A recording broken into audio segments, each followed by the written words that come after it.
जो आपका दक्षिण पूर्वी एशिया के देश है ना, इनको जापान की तरफ से भी गुलाम बनाया गया और इनको ब्रिटेन की तरफ से भी गुलाम बनाया गया। इनको शीत युद्ध के दौरान दोनों महाशक्तियों में से एक गुट को भी ज्वाइन करना पड़ा। ये इनके लिए बहुत ही ज्यादा आर्थिक रूप से इनकी कमर तोड़ने वाला था। इनके लिए ये आर्थिक रूप से इनकी कमर तोड़ने वाली स्थिति थी। इस चीज ने इनकी स्थितियों को बहुत ज्यादा खराब कर दिया, इनकी स्थितियों को बहुत ज्यादा खराब कर दिया। तब इन्होंने सोचा, दक्षिण आपका गुट निरपेक्ष था, गुट निरपेक्ष इनकी उन समस्याओं का समाधान नहीं कर पा रहा था जिन समस्याओं से ये जूझ रहे थे,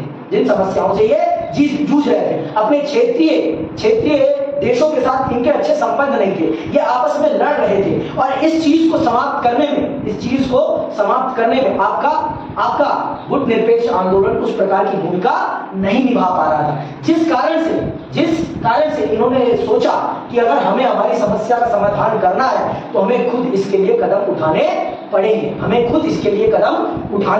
और उन्होंने कदम उठाया और जिसका परिणाम उन्होंने एक नए क्षेत्रीय संगठन के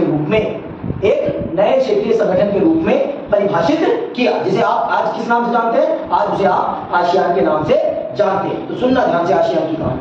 1967 में इस क्षेत्र के 5 देशों ने बैंकॉक घोषणा पत्र पर हस्ताक्षर करके आसियान की स्थापना की।